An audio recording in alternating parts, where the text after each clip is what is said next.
manambady mamolava ihany hoa mamela ireo épicerie izanany anefa de mahie ny vadiny de antitra tsy fidiny isan'andro amilanja ny kidiny voajerena de vehivavy farahidiny nafitafy aza tsy mba voavidiny asa manambady mamolava ihany hoa mamela ireo épicerie mizanany anefa de mahie ny vadiny de antitra tsy fidiny isan'andro amilanja ny kidiny voajerena de vehivavy farahidiny nafitafy aza tsy mba voavidiny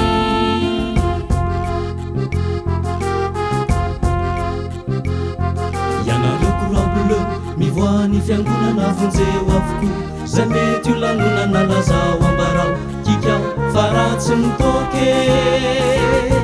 ampiasao avokoa na tele na radio de manao vakili de amin'ny video de lazao ambarao kikao fa ratsy mitoke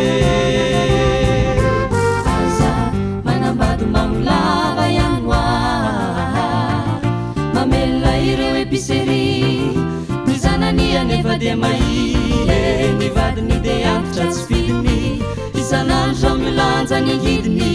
voajerena de vehivavy farahidiny nafitafy aza tsy mba voavidiny dadanaiky mamolava conseil ao an-trano ianareo mba miangavy retsinjofo izanakizy ireo fa mijaly ampahory antoke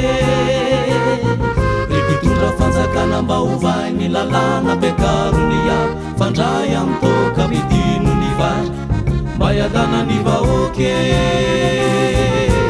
aza manambady mamolava ihany hoa mamela ireo épicerie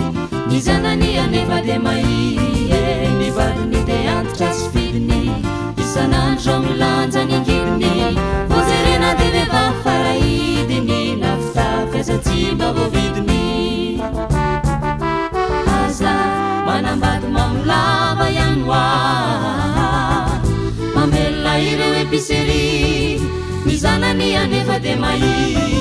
ny vadiny de antitra tsy fidiny isan'andro amilanja ny kidiny voajerena de vehivavy farahidiny nafitafy aza tsy mba voavidiny